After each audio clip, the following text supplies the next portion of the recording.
Saturday evening காலையிலேயே எல்லாம் சமைச்சு முடித்து குழந்தைங்களெல்லாம் அனுப்பிட்டு கிச்சன் இந்த மாதிரி க்ளீன் பண்ணி வச்சுட்டு நம்ம வந்துட்டோம்னா அதுக்கப்புறம் சாயந்தரம் நம்ம போய் ஏதாவது சமைக்கிறதுக்கு நம்மளுக்கு ஈஸியாக இருக்கும்.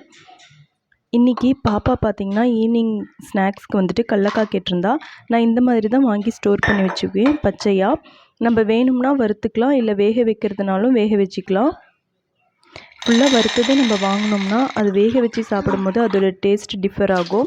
இப்போ இதை நல்லா வாஷ் பண்ணிவிட்டு நான் வேக வச்சுக்க போகிறேன். ஒரு 4 விசில் விட்டாவே போதும், நல்லா வெந்துடும். ஊற வைக்கணுங்கிற அவசியம் இருக்காது. இந்த மாதிரி ஈவினிங் டைமில் கிட்ஸுக்கு வந்துட்டு நிலக்கடலை பருப்பை வேக வச்சு அது சேலட் மாதிரி நீங்கள் செஞ்சு கொடுத்தீங்க அப்படின்னா குழந்தைங்களும் நல்லா விரும்பி சாப்பிடுவாங்க. நல்லா டேஸ்ட்டாகவும் இருக்கும், ஹெல்த்தியாகவும் இருக்கும். நம்மளால் டீ குடிக்காமல் இருக்க முடியாது. சைடில் எனக்கு டீ வச்சிட்ருக்கேன்.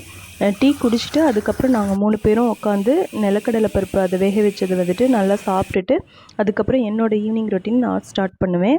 இன்றைக்கி பார்த்திங்கன்னா இதில் ஜஸ்ட்டு மிளகாத்தூள் உப்பு மட்டும் நான் போட்டு கொடுத்துருக்கேன். சாப்பிட்டு கிட்ஸ் 2 பேரும் டியூஷன் கிளம்பிட்டாங்க. அதுக்கப்புறம் நம்மளோட ரொட்டீன் ஆஸ் யூஷுவல் ப்ரேயர்ஸ் அது இதுன்னு போயிட்டுருக்கோம்.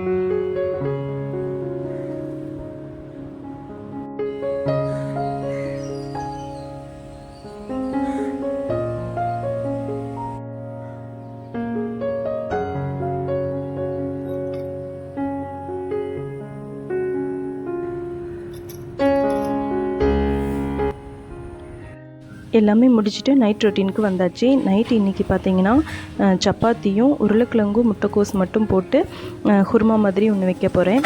உருளைக்கிழங்கு முட்டைக்கோஸ் மட்டும்தான் இருந்துச்சு, வேறு காய் இல்லை. ஸோ அதை மட்டும் வச்சு நான் குருமா செய்ய போகிறேன். சப்பாத்தியை நல்லா மாவு பிசைஞ்சிட்டு யார் மேலேயாவது கோவம் இருந்துச்சுன்னா அது எல்லாத்தையும் இந்த சப்பாத்தி மாவு மேலேயே காமிங்க. நல்லா சப்பாத்தி சாஃப்டாக வரும்.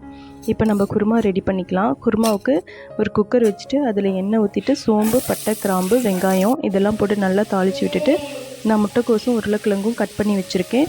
அதையும் இதோடு போட்டு நல்லா வதக்கிக்கோங்க. அதோட ஒரு 2 தக்காளி, கொஞ்சமாக இஞ்சி பூண்டு பேஸ்ட்டு போட்டு வதக்கிட்டு இது என்னோடய சீக்ரெட் மசாலா. இந்த மசாலாவை 1.5 ஸ்பூன் நான் போட்டுக்கிறேன். அந்த மசாலாவோட ரெசிபி வேணும்னா கீழே கேளுங்க கமெண்ட்ஸில், நான் ஷேர் பண்ணுறேன்.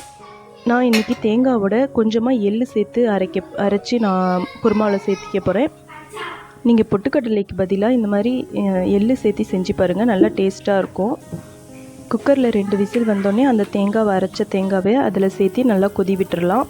சைடில் நான் சப்பாத்தியும் போட்டு முடிச்சிட்டேன். சப்பாத்தி பாருங்கள் எவ்வளோ சாஃப்டாக வந்திருக்கு.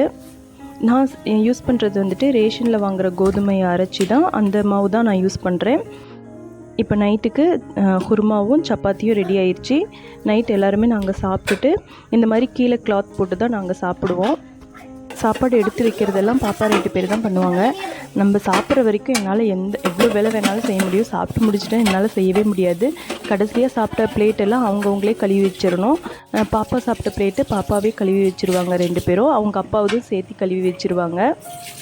இந்த மாதிரி கிட்ஸுக்கும் சின்ன சின்ன ஒர்க் கொடுத்தா அவங்களும் இன்ட்ரெஸ்ட்டாக செய்வாங்கிறதுக்கு பாய் போடுறது இந்த வேலையும் கிட்ஸோட வேலை தான். ஃப்ரெண்ட்ஸ், என்னோடய ரொட்டீன் இந்த மாதிரி தான் இருக்கும். இந்த மாதிரி மினி விலாக் வேணும் அப்படின்னா நம்ம சேனலை சப்ஸ்கிரைப் பண்ணிக்கோங்க. பக்கத்தில் இருக்கிற பெல் ஐக்கானையும் கிளிக் பண்ணிக்கோங்க. தேங்க்யூ.